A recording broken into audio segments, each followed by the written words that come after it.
So I'm going to try and show two different man in the creeks. One is going to be this one today, which is in a cedar patch. The creek's right down the hill there. You might be able to hear it.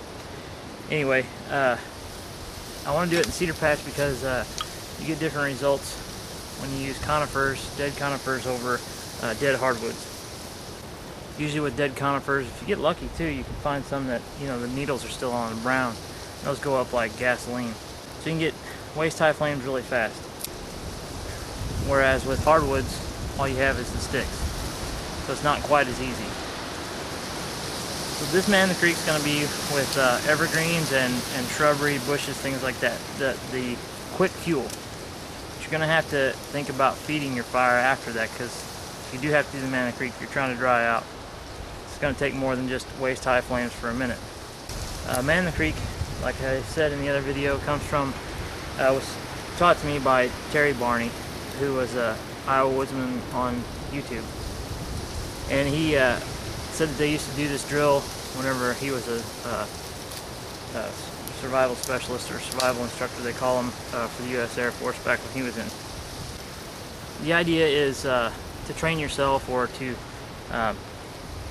get familiar with building a fire as quick as you can and as high a flames as you can with the materials available, usually around a creek or a lake or water, because the idea is that if you fall in the creek, in less than 60 degrees, it can be hypothermia, whatever it is. If you fall in the creek in cool weather, you need to get cooled or dried off quickly. Hence the high flames, hot flames, as fast as you can get it, and then try and maintain that to get yourself dried out. So they used to jump in the creek, or make the students jump in the creek and things like that to do this drill. I want to stress that I don't want you to do that. I stressed that in the other video and people didn't pay any attention to it. My objective with all these challenges, there's several objectives, but one of the main ones is your safety. And I really mean that. I don't want you going out getting hurt doing something stupid. I know everybody wants to be gung-ho and Rambo and all that stuff, but I don't want you to do it because it's something I said, and I don't want you to think that I said it. The last thing I want is for you not to go home to your family because you were out doing the hardwoodsman challenges and got hurt or worse.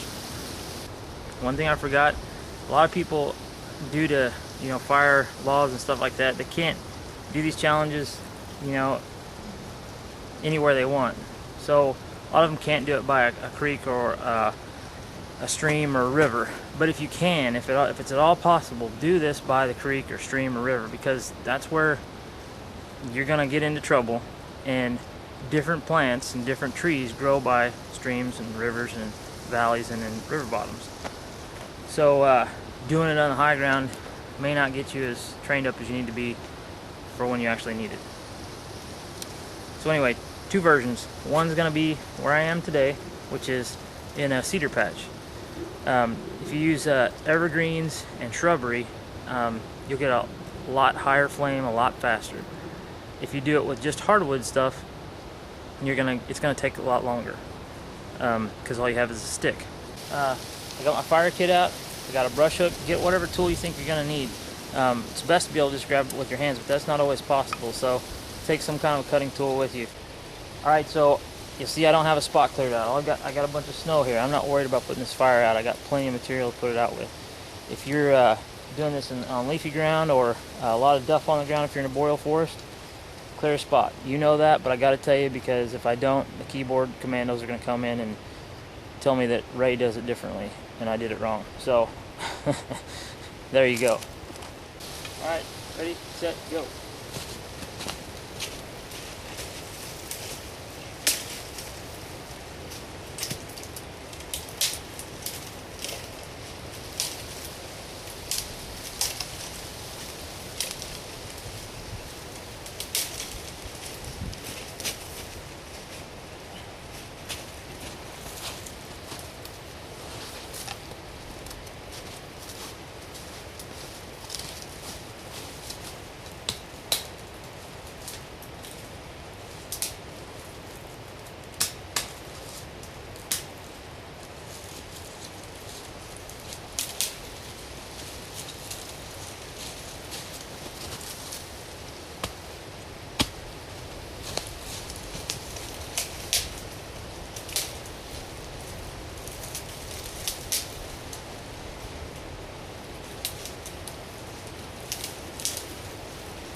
All right, there we go. See how the needles made a difference? That's what conifers will do for you.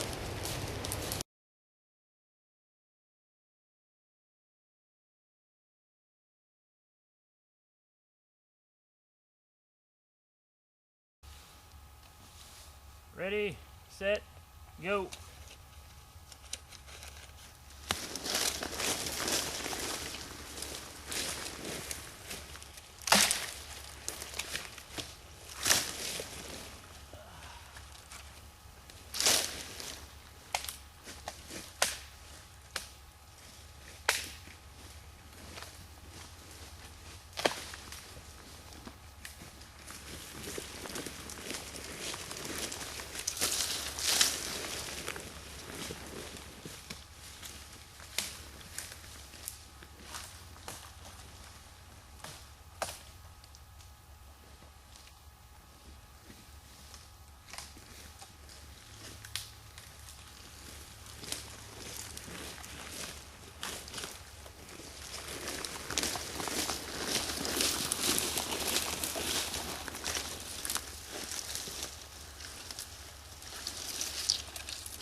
Alright guys, sorry for the horrible camera quality here, but I wanted to add one thing that I forgot to tell you about. That last example obviously was the hardwoods environment example.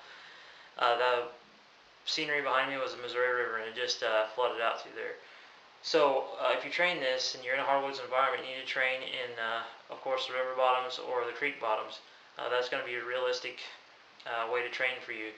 If you only train in the coniferous areas, you're going to get a false sense of security. You can see it took twice as long in the hardwoods environment. So hardwoods plus moisture, which is going to be where you're going to, the environment you're going to have in the Manatee Creek scenario, those two factors mean longer times. But don't panic, just train it and know that it's possible. It just takes more patience and more preparation. So thanks for watching.